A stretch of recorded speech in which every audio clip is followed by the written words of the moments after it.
The Home Tech Podcast is supported by listeners like you. To find out more, go to HomeTech.fm/support. This is the Home Tech Podcast for Friday, September 21st. From Sarasota, Florida, I'm Seth Johnson. And from not Denver, Colorado, from Long Island, New York, I'm Jason Griffin. How you doing, Seth? Long Island. Long Island. It's all one word. That's it. Yes, sir. Travel. Yeah. I am out here for a couple of weeks, actually. So my wife's family is from out here, so we're visiting family for the high holidays. My wife is Jewish, and so we're out here, I guess celebrating is the right word. I'm not sure if celebrating is the right word. Yom Kippur. I don't think you celebrate it. Yeah. Yeah, it's a Day of Atonement, so it's not really a celebration per se. And for anybody who has participated in Yom Kippur, you can relate. It's basically a day that you just don't eat or drink water for 24 hours. So there's that. The lemonade in the Yingling that you have. Yeah. Well, it's over. It's over. And actually, we are, Seth. It was a blessing in disguise for us that I was observing my Day of Atonement yesterday, because had we recorded yesterday, which we normally do, we're recording tonight is Thursday, and we typically record on Wednesday, we would have missed the Amazon event this week, and it would have been a whole week till we had a chance to talk about that. And we're certainly going to dive in and talk about that quite a bit tonight. Amazon came out swinging today. They released a ton of new products at a surprise event, and look forward to diving into that with you. So we have Yom Kippur to thank for that, Seth. Thank you, Yom Kippur. That's it. Very, very much appreciated. That's it. Well, what do you say we jump into some Home Tech headlines? Let's do it. Leaked images have surfaced regarding a new Google project called the Google Home Hub. What little is known so far makes it clear that the device is a competitor to the Echo Show. The product shown on these images looks like a 7-inch touchscreen with a speaker at its base. The shape and color scheme match that of other Google products. A leaked spec sheet shows 802.11 BGNN Wi-Fi, as well as Bluetooth support, far-field voice recognition. Curiously enough, however, no camera is included. So we'll have to wait and see what materializes here, but some interesting a peek behind the curtain at Google's new device. Yeah, I saw the FCC approvals had gone through today. Dave Zatz is all over that stuff. So that's right. We'll have to see what happens next month, I guess. Hulu is adding 5 extra Discovery networks to its live TV lineup, along with thousands of on-demand shows. Viewers can look forward to watching the Discovery Channel, TLC, Investigation Discovery, Motor Trend, which is the rebranded Velocity Channel, and Animal Planet this December. The fruits of a multi-year pact that has been in the works since before the launch of Hulu's live streaming option in May 2017. Yep. So Hulu beefing up its lineup there, and we are Hulu subscribers, and I can tell you my kids will probably be excited about Animal Planet. They're into that sort of stuff. So good news for Hulu subscribers. Media streaming service Plex is shutting down its cloud service at the end of November. The company is making the move because of technical issues and cost concerns. Once support ends, you'll have to stream media from your own server, computer, or network-attached storage device instead of your favorite cloud storage service. Quote, "We've made the difficult decision to shut down Plex cloud service on November 30th, 2018, Plex said on its support page." I know this one made me think of you, Seth, because we did that Plex special not too long ago, and I think you said you had been playing around with this service, if I recall correctly. No, I never actually had to work with this. This is where you kind of upload all your videos somewhere else. And I remember looking at this and saying, well, I've got a hard drive here. Why would I bother doing that? I've got fast internet. And it's only if you leave the house and that kind of thing. So all my stuff is local. It's going to stay local. But I saw this and I just didn't, it didn't seem like a good business model to me. So I'm glad they shut it down, and I'm glad it doesn't have to cost them money to run anymore. So good for Plex. Bad for losing the feature, but good for Plex because I want to keep them in business. Yep, indeed. tvOS 12 for Apple TV, the 4th gen, and the Apple TV 4K is officially out of beta and available for all users. The annual software update for the Apple TV brings support for Dolby Atmos audio for movies on iTunes and other apps. Screensaver details like the location information and new screensavers, which are freaking awesome, and a new zero sign-on feature for most or for Spectrum TV and internet customers, with more providers coming in the future. Also, Jason, when this thing installs, there was a couple of us putting things in the hub. Right there on the main screen, it has a little picture of remotes, and says you can use remotes from Control4, Crestron, and Savant. Very cool. Well, yeah, we don't know anything about, but it was there. Launched at least on the screenshots that I saw from the US. They was on that. So hopefully we'll know something in the future on that. Be kind of cool to have Siri built into Control4, Crestron, or Savant remote. Yeah, sure would be neat. Absolutely. No, I think this is an exciting update for consumers as well as professional installers because of those features. You see Apple paying attention to companies like Control4 and Crestron and making that easier to integrate, as well as the Dolby Atmos. I know that's becoming more and more popular in mid to high end home theaters, and even at the lower end of the market. So having support for Dolby Atmos is a big deal. So excited to see that.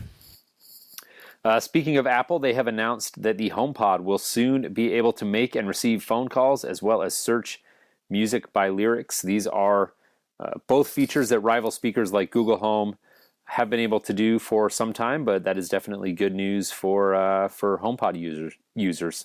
Yeah. I mean, after today, I don't know. I think they should just hide that news story and bury it. Yeah, bad timing. Bad timing. Yeah. No, I think it came out with the last, like, the Apple Watch event, and they tacked on the end that we're going to be able to do these extra features, and there was a HomePod update coming. So glad to see that they're starting to catch up, but they still have a seriously long way to go before they catch up with Amazon and Google. Yeah. Yeah, a lot of work to do there, no doubt, and I think they're still very much a niche product for, really the hardcore Apple enthusiasts, and I don't know, even sound quality is as we're going to talk about here as part of our Amazon updates and what they did today. That's even becoming a tougher battle for them, right? I mean, that's really what Apple staked their claim on when they put HomePod out, and it was all about sound quality. And you see Amazon making some big moves here on their announcements, moving more into that space. Shifting gears from our quick headlines, we're going to jump into this Amazon event, and they announced a ton of new products today. This is a really, really impressive launch, and I have to say, as somebody who now works, I didn't get this perspective necessarily when I worked at integration companies, which I did for many, many years, but working now at a professional services or vendor type of company, I know how much work goes into launching a new product or service, and I am very, very impressed by what Amazon did today. So we're going to jump in and pick that apart. Look forward to chatting about some of these things with you. Yeah, one product and service is enough, but how about 70? Yeah, that's insane, right? Like, yeah, and a lot of them weren't. Many of them are hardware, but a lot of them were not. Were kind of like on the development side or on the services side. I know I saw that they had released like a chip that had the Echo services built into it, where you could basically embed that chip into your product and have an Alexa. Oh, I said it. You buzzed yourself. I love it. Buzzed myself. You can have a device that works with Alexa. Gosh, man, I don't know how I'm going to say it. You got to work on your timing there. Oh, man. Alexa. Sorry, Jason. Alexa. All right, I'll stop. We'll edit all this out. No, we won't. That's for you, Richard. All right, well, let's jump in. I mean, gosh, they announced so much stuff that I hardly know where to start, but I know we put together a list here. Great story from Engadget, I believe, is where we found the most comprehensive list that I saw, and we will certainly link to that in our show notes at HomeTech.fm/227. And I'm just going to start at the top here. There's a whole bunch of these that we're going to talk about, but revamped Echo Dot to start out with. They've got a new look, sort of rounded edges. Looks like a 1.6-inch driver, delivering, they're claiming 70% louder audio than the previous model. I don't really care about louder. Like, how about better? Better? Like, Come on, the marketing people had to have something to go on. Yeah, I suppose. I mean, it is the little tiny puck, the little hockey puck thing, right? So you don't buy this thing for audio quality. No. You buy it for the price point. The Google one I have sitting in front of me sounds 70% better. So if they've matched what Google can do, then I'd say, okay, this is great. But we have one of those things sitting in the bedroom on the nightstand, and like to play like thunder sounds at night, and like it's like just turn it off. Just please turn it off. Just stop. Pre-order I noticed for $50. So that's an increase from the. Unless I'm mistaken, wasn't the previous Echo Dot only like 30 or 35? I think it's been on sale for a long time around that price point. But I think it started off around $49. So I think right now it'll probably be that, and then probably I bet you anything during the from Black Friday on, it'll be $30 through the holiday. Got it. Yeah, that makes sense. I can tell you that actually where I'm staying here, my in-laws, they have an Echo Dot in the kitchen, and I'm with you. The sound quality on it is terrible, and I'm not a big, hi-fi guy. I'm not super picky about that, but even compared to just my normal Echo at home, it is, it's not good. So I will be curious to hear this new one, and it is interesting that they advertise 70% louder, but they don't necessarily specifically address quality when they say that. Yep. Well, if you need more quality, and if bass is your quality, there's a new Echo Sub, Jason, a 100 watt downfiring 6-inch woofer that can be paired with a single Echo, or you can create a 2.1 stereo system out of it. So if you need sound, Amazon is stepping it up and going head to head with Sonos, right? Yeah, that's what it looks like. Yeah. No, it's really interesting. And I mentioned earlier, Apple really staked their initial coming out of the gate with HomePod was really very largely based on audio quality, and so I think this really has to be a concern, in my opinion, to the team at Apple. At least if I was working there, I would certainly see this, and it wouldn't be good news necessarily. But I do agree with you. I think the bigger sort of shot across the bow here is to Sonos, and the fact that Echo is really beefing up their lineup, and some of the other products that we're going to talk about here momentarily, like the Link Amp and the Echo Link. They're really rounding out their lineup with this subwoofer and taking a shot directly at Sonos. And I think this goes back to conversation we were having just on last week's show, where we talked about the sort of tough road ahead for Sonos, right? They had a lot of white space opportunity when they first came out, and they were really the pioneer in that space, but they've got infinitely more competition now than they used to, and this Echo Sub is just one example of that. So it'll be really interesting to see how that plays out. Yeah, and my points last week were their competition is not, Onkyo or Denon. Their competition are Apple, Amazon, and Google. Right. Like that is why Sonos has an uphill battle ahead of them, because these are $1 billion companies. These are not a subsidiary company inside of another company that makes a few $100 million a year. These are $1 billion companies that the forward face of most of what, if you think of technology in Amazon, you think of the Echo. Geez, I mean, you look at Sonos' stock today, it went down. They're not having a good time after their bad quarter, and now today, after this announcement, it went down some more. But it does. I highly doubt that two Echoes and an Echo Sub are going to sound as good as two Play 3s and a Sonos Sub. But at the same time, you're paying $130 for this sub. You're paying probably about the same for two Echoes.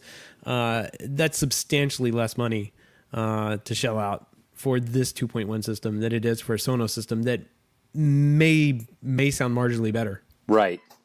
Yeah, exactly. Exactly. So moving on from there, they did update the Echo Plus as well. This is a revamped speaker.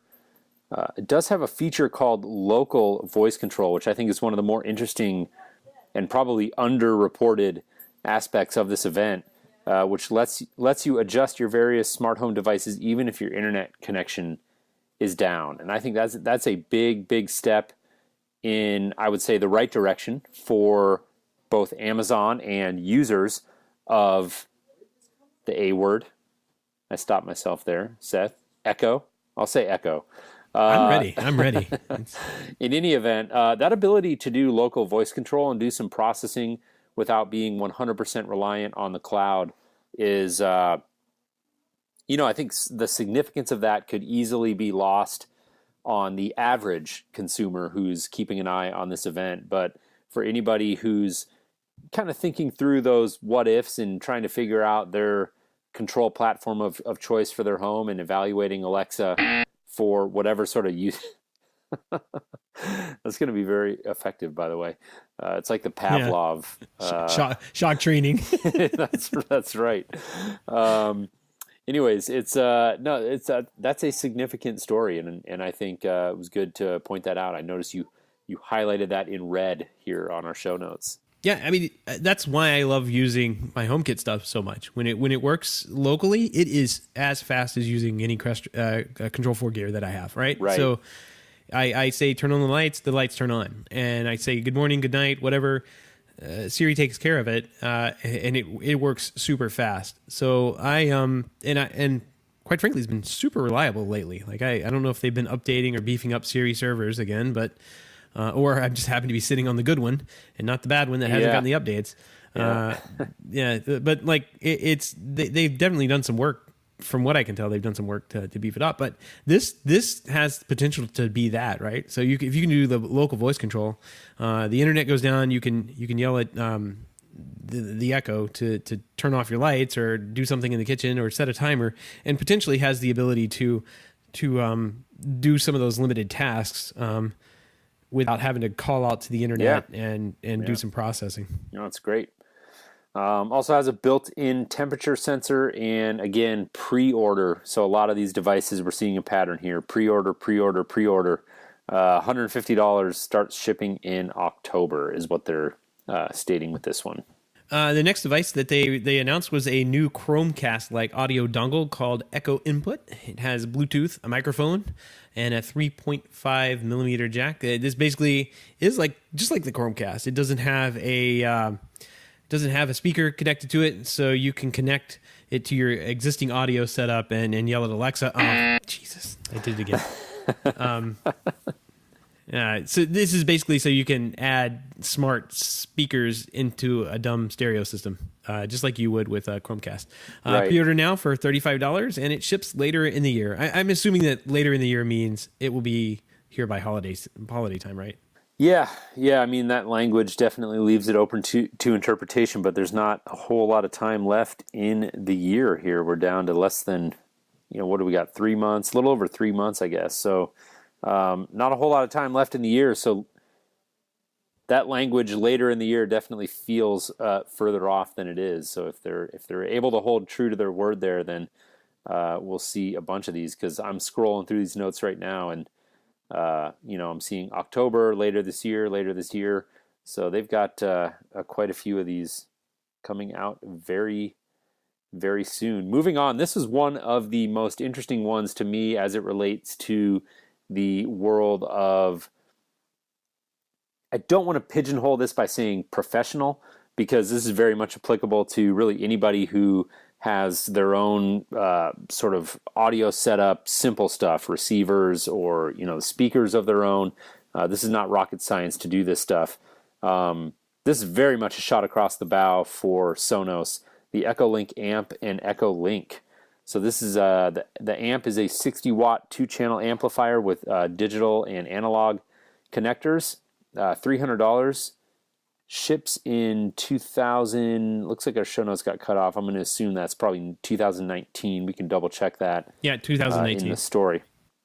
Okay, got it. And then the Echo Link Meanwhile, connects to your audio setup and streams high-fidelity music, $200, and ships later this year. So the Echo Link is basically a high-fidelity device without the amplifier built in. So they can save a little bit of cost there if you've got your own amplification and just want that more high-fidelity sound. $200, you can plug that into your setup. But that Echo Link amp is really I would say a direct competitor to the Sonos amp, which I know they just released right before CEDIA and were really making a lot of press with.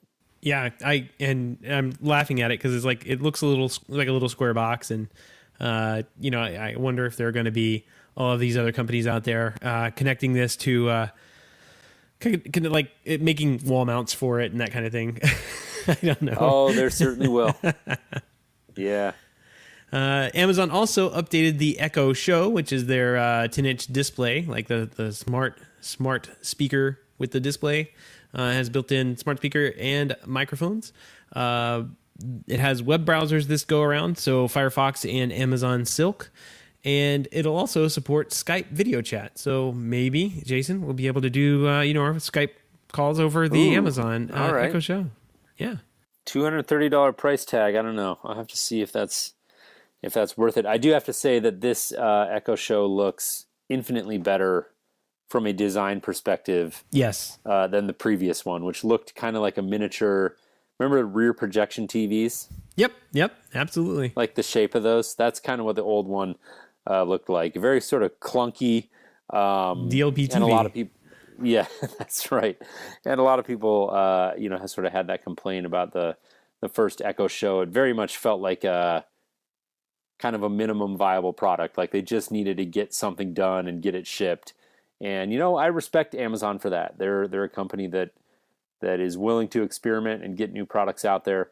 I have to say the new Echo Show, just based on the pictures that I'm seeing online, definitely looks like a big step in the right direction from a design perspective. And as we've talked about on the show before, I do think these sort of smart display devices with voice control built in are an interesting category. And, I'm curious when I think 5 years out from now, how commonplace are these in people's kitchens, and I think we'll see more of these. So we'll be keeping an eye on that category for sure. But moving on here, one that I am definitely interested in is the Fire TV Recast. So this is basically a Fire TV plus a DVR built for cord cutters. So this works with over-the-air networks using an antenna. So you got to buy an external antenna and hook it up to it, but it will send live TV or recorded shows to Fire tablets, Fire TV, Echo Show, or mobile devices. Of course, you can use Alexa to control it. Damn it. That's a good one, though, Seth. Thank you for adding that to our repertoire. $230 version has a pair of tuners, so you can record 2 shows at the same time and 500 gigs of storage. They also have a $280 model, which doubles the number of tuners, which is pretty impressive. So up to 4 tuners, simultaneous show recordings, and storage space. Again, pre-order. Looks like these are set to ship in November. So pretty good deal. And, I think a lot about Tableau when I read this one. Like I've got a Tableau at home that I've been using now for a few months and really, really like it. But for new consumers in the market, I think this represents definitely a big problem for Tableau, I guess, from marketing and sort of just market share perspective, given the fact now that they're basically going straight up against Amazon. And certainly there are some things that Tableau can do differently, but this is definitely very much I would say a pretty direct competitor to a product like a Tableau. Yeah, this reminds me of, do you remember a couple of years ago, I say it's a couple of years ago, it may have been a couple of months ago. I can't keep up right now, but when Amazon released their camera offerings, like they had smart cameras that they were putting out there, and we're like, oh, this is going to kind of go up against Ring or this. But I think one of them, the smart camera they have is made to like look at what you're wearing and suggest that you wear thinner looking jeans or something like that. Yeah, yeah, you shouldn't wear those jeans. Yeah, don't do that. No. I wonder if it actually tells you that. I don't know. I'm never going to get one. But I have to imagine that Amazon, I mean, if you go to Tableau's website, like one of the major places to buy Tableau TV is on Amazon. Like, so Amazon literally knows Tableau's sales numbers, right? And so like they can kind of just do a search and figure out what devices, cameras are popular. Voice assistants are definitely popular. Like they can look across their entire marketplace and figure out what's selling and just kind of go after it. And they have a Fire TV, and now we actually covered this a couple weeks back where they were adding the DVR in, but like, yeah, this goes directly up against devices like Tableau and TiVo and all that they're using over the air with an antenna to record to a hard drive built into the device. But also, if you think about it, like this is getting you everything that the Amazon Fire TV can do already. So you can watch Hulu on it, you can watch Prime Video on it, and all that good stuff. So I don't know. This, right. It's kind of like, is it shady? I don't know. Is it good business sense? Probably, but it's Amazon is definitely like undercutting some of their people that are selling in their marketplace by they're releasing these products directly. Yeah. Well, that's what you can do when you're Amazon. Yeah, exactly. The next thing they release is not really for the home, but for the auto. And we heard rumors about this going in. This is for your car. You can get a dongle life forever, and plug it into your audio system in your car and get Alexa out of it. Oh, Jesus. I mean, why would they name it the same thing as whatever? So you can get like basically the same things that you normally do with Alexa. I guess you can ask for directions. This is a new thing. This thing isn't ready, but it'll cost $50 when it does come out. Interesting play for them, right? Like this is not something that that goes into like your house, but it gets the technology kind of like pushed out into your car. So maybe you can yell at this thing and say, turn the lights on. And so when you get home, the lights are all on and the temperature's right and all that stuff. Yeah. I mean, I think, there's a lot of crossover just in those simple use cases, like you're driving home from work in the winter and it's, 20 degrees out. You want to make sure the lights are on because it snowed, and you want to make sure the house is warm and stuff like that. I don't know. Point being, like, there is a lot of crossover between the home and auto, and I suspect we're only going to see more of that. Companies like Amazon and Google and Apple already has their CarPlay, getting into the auto market and trying to make those lines blur. Like eventually this all gets to a point where the platform just goes everywhere with you, right? And that's the whole idea here. So interesting to see that. Next one, moving on, was definitely not a huge surprise, but again, like you said, Seth, it's sort of Amazon like seeing perhaps what's going on, and I guess it doesn't take having a whole lot of intelligence and analytics to understand that smart plugs are a thing now, and so this is a logical move. Alexa powered smart plugs. You can link these to an Echo or the A-Word app. You can turn devices on or off and set timers. These will start at $25 each. Again, pre-orders are open and they will ship in October. It's a great price point for a smart plug, and I think they'll have good success with this. So, I mean, it's like you said earlier, they're rounding out their product lines, and this is one way they're doing it. So this is definitely an all-in for home automation for the Amazon ecosystem. And Jason, here's where we get weird. It's about to get weird. Yeah. This is the kitchen sink that they threw in, right? So the big news that was going around was this Amazon Basics microwave that, of course, has Alexa built in, and you can use it. I guess you can yell at it or yell into the room for it to cook food quickly. So maybe like cook a minute or something like that. I really don't know. It's a $60 microwave.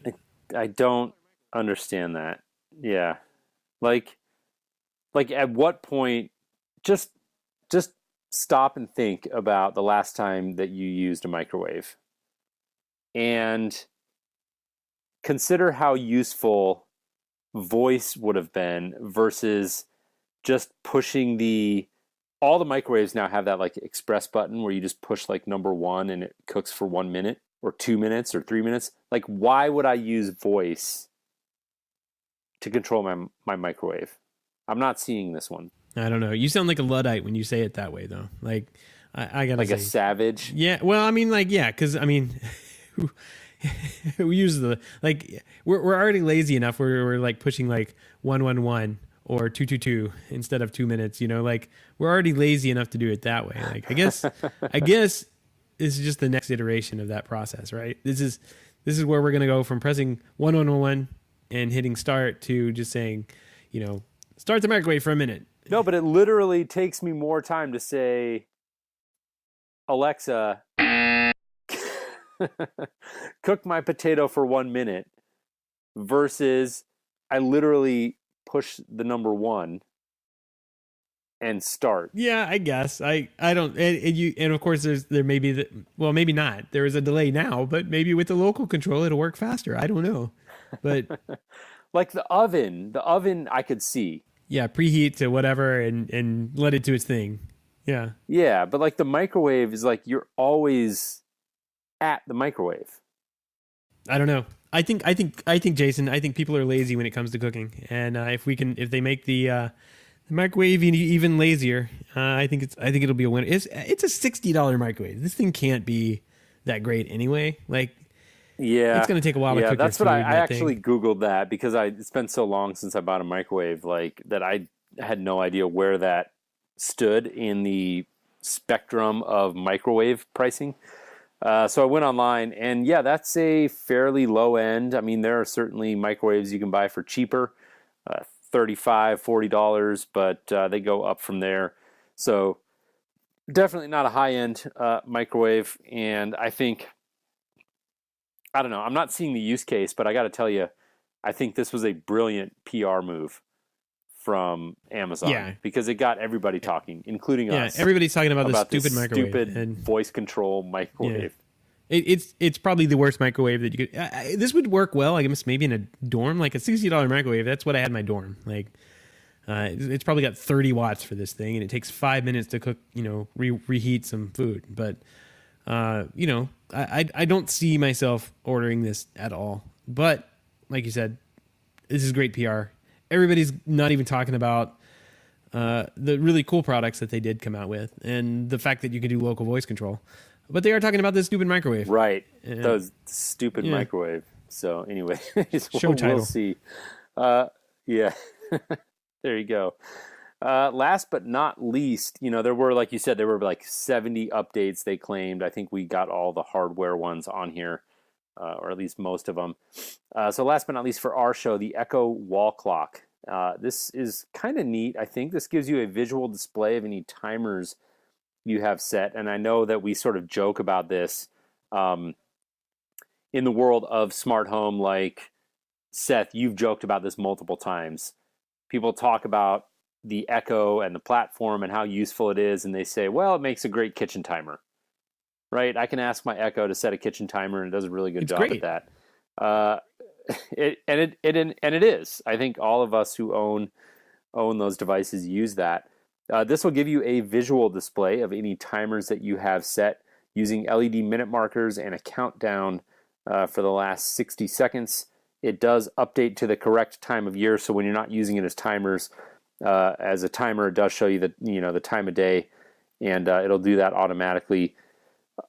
Once again, will ship later this year, and the price tag on this is $30. So very, very affordable. And I guess if you use a lot of timers in your kitchen, $30, it's probably worth it. Yeah, I mean, it's not a very attractive looking clock, I guess, but it seems kind of nice. One thing I thought of, and I'm curious if the microwave has it, and then the smart oven that we need to have as well, is if the clock gets set on the stupid microwave, like, is that something? I mean, that's something they could have thought of, right? Like, if they made a clock, like, why not build that? that alone, I would buy a $60 microwave for a stupid clock that could stay set. I have a very expensive microwave that is a drawer microwave. I don't know if you've ever seen these. It's like it fits in your cabinet under your counter, like where a drawer would go. Yeah. No, I have not, to be honest with you. We don't have much space, so like there's ways you can save space, and we were gonna build it into the cabinetry, but we're like, we want the cabinets, right? So we found this drawer microwave and we ordered it, and like you press a button, the thing like rolls out, it's motorized and everything. But the one thing these stupid appliances don't do is keep the dang time. Like if the power goes out, it's blinking at me like it just woke up from the showroom. Like it's like, come on, build something. Yeah, build something into this. You can get a sharper image clock that can keep up with the world times now. And somehow my stupid microwave, that's like an $1,100 microwave because it's built to go into a cabinetry, doesn't work correctly. So that's my appliance rant for the day. There we go. But I do like the clock. If you have room in your kitchen for the clock, and the timers are killer feature of the Echo. Like I use that when we're cooking. I mean, I set up timers. I'm like, set a rice timer for 15 minutes, set a chicken timer for 7 minutes. Like it is, there's different timers going off at different times. And then plus we're in the middle of potty training. So there's a timer for that. Like there's timers everywhere. Yeah. There you go. Yeah. Timer guru over here. Yeah. I like it. I'm throwing timers like no tomorrow. All right. Well, that'll do it for our wrap up of headlines as well as the big Amazon event today. All of the links, we'll have several of these links to the stories that we've talked about here, and those can be found at HomeTech.fm/227. While you're there, don't forget to sign up for our weekly newsletter, which we send out every week and give you show reminders and occasionally give you some different updates on other things that are going on in the industry. So we'd appreciate having you. Again, head on over to HomeTech.fm/227. Yep, and don't forget you can join us in the chat room live every perhaps Wednesday. We're not recording on Wednesday today, but if it's not Yom Kippur, exactly. It's not a holiday. Starting around 7 to 7:30 p.m. Eastern time zone, the one true time zone. You can find out more at HomeTech.fm/live and on Twitter at HomeTech Podcast. Just look for the hashtag HomeTech Live. Twitter thing. I don't know what that's called. Hashtag HomeTech Live. There you go. Look for that. And I usually, 15 minutes before the show, I'll tweet something out saying we're getting started, and you can come listen to awesome music and then listen to the show live on air. That's right. We would love to have you. We've got a few folks hanging out with us tonight. Doc, TJ, Symphony Hi-Fi, a few others. We definitely appreciate that. Speaking of TJ, we have got a gem of a picture of the week this week. Yeah, so thank you, TJ, from our Slack channel, The Hub. He posted this earlier, and man, I this is like the column of shame, right? This is what should not be done in any home, but this is brutal. Nevertheless, it does get done. So here we are. Jason, take a look at this thing. See if you can identify like the devices on. This is like a column that's in someone's house, like in their living room. And there's like an A-phone like intercom. This may be a condo or something, but there's an A-phone intercom. Looks like maybe a 2-gang wall switch dimmer, and it's not even. Yeah, it's a dimmer, maybe a volume control and a switch. I'm not sure. A thermostat. Yeah, you got a thermostat there, and then you get down to the more questionable additions. I'm not sure what that one is. Carbon monoxide. You got some sort of a smoke or carbon monoxide detector, and then you got a plug strip with several devices plugged into it. And taken as a whole, this looks absolutely atrocious. I wouldn't want to come through the door and be face to face with the column of shame. But there it is. There it is. I mean, I know there are some guys out there who are guys and gals, frankly, who are more sensitive to wall acne than others. I am sort of on the lower end of that spectrum. I understand the need to keep the number of devices down in a certain area and sort of spread it out and make things symmetrical and all that. And this just, even to me, as somebody who's not super sensitive to that, looks like somebody just sort of vomited devices all over this wall. And what makes it even worse is that it's not a wall. It's like a column in the middle of a room, which makes it just stand out even more. So this one is definitely a beauty, and we thank TJ for sharing this in the hub. This is a good one. Yeah, absolutely. I cracked up when I saw this thing. I couldn't believe it, but at the same time, I guess I could believe it. So I thought it was pretty funny. And TJ's in the chat room saying, to be fair, you only see it from the master bedroom. I don't think that makes it better, TJ. You know what? It's the last place I'd want to see it from. Yeah, you know what would happen in my house if my wife walked out every morning and saw that? Like, that just would not. No. Yeah, not good. So I've got another pick of the week / mailbag thing. And Jason, I didn't put this in the show, and I'm having problems with the computer right now, so Slack's closed. But this came from Kevin Morgan. He emailed this over to me. He said this is funny. It's timely because he sent this to me back on September 11th, so last week, and it's a picture of an Amazon magazine, an Amazon Echo magazine, the complete guide, and it's got all of the products that existed a week ago, right? It is a 147-page, $20 magazine that's in the electronics periodicals. And I'm going to try and send this picture over to you in Slack so you can take a look at it. But man, wow. Yeah, I was kind of laughing when he sent that over, but now like it's even funnier because that like they're going to have to go and update all this stuff. Like none of the products that they wrote a 147-page guide on for $20 is going to exist in a couple months. Ouch. Yeah. So it's over in HomeTech Live. There it is. Yeah. Crazy. And this was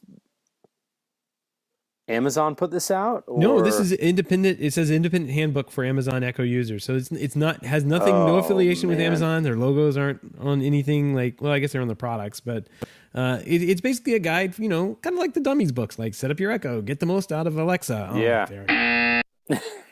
Make your own skills. Like it's basically telling you how to run through the products A to Z. But now, like, that's a good one. 147 pages. I think they're going to need at least 200-300 more pages to cover the sub and Echo for the car and all that good stuff. Have fun with that. Yeah. All right. Well, those are good ones here. Moving on. If you do have any feedback, questions, comments, picks of the week, ideas, show topics, give us a shout. We would love to hear from you. Our email address is feedback@HomeTech.fm. Again, that's feedback@HomeTech.fm. Or you can visit HomeTech.fm/feedback. We've got an online form that you can fill out there to get in touch with us. And we would, again, love to hear from you. Seth and I read all of those messages and always enjoy hearing from supporters of the show. So definitely, if you've got anything on your mind, don't hesitate to reach out. We do want to give a big thank you for everyone who supports the show, but especially those who are able to financially support us through our Patreon page. If you don't know about our Patreon page, head on over to HomeTech.fm/support to learn how you can support HomeTech for as little as $1 a month. Any pledge over $5 gets you a shout out here on the show, but every pledge gets you an instant automatic invite, automated from the robots. Automated, that's right. Yeah, exactly. We're an automated show. We have automated robots that take care of this stuff for us now. High tech. Yep. To our private Slack chat, the Hub, where you and other supporters of the show gather every day for the inside baseball conversations on all about home technology. And, you get to see funny pictures, like TJ posts before we hit the show here. And if you want to help us out, but you can't support the show financially, we definitely understand that and would absolutely appreciate a 5-star review on iTunes or a positive rating on the podcast app of your choice. We're out there for those 5 stars, right, Seth? Absolutely. That's what the going rate is. I mean, like, you could. What kind of animal gives like a 2-star rating? If you got a complaint or feedback, just let us know feedback and then give us a 5-star rating. I don't know. Yeah, that's right. So we would absolutely appreciate that. But we appreciate everybody for spending some time with us here and tuning in this week. Seth, had a great time chatting with you. Not sure what the plan is next week. We're a little bit iffy. I know I'm going to be in Boston spending some time with the One Vision team, so I am probably out of pocket. I'm not sure if you're going to try to get a show out, but definitely had fun recording this one with you. And worst case scenario, we'll be back online here in a couple of weeks. Yep, sounds good. Well, if I don't talk to you next week, Jason, I'm sure I'll talk to you in the future. But we'll hopefully hopefully we won't have like Google announcing 70 products next week. Yeah. No, I think we've gotten through the Cedia madness, and now Amazon dropping some crazy news, and so maybe we'll have a quiet week, but either way, definitely look forward to reconnecting with you soon. All right, sounds good, man. All right, take care, Seth.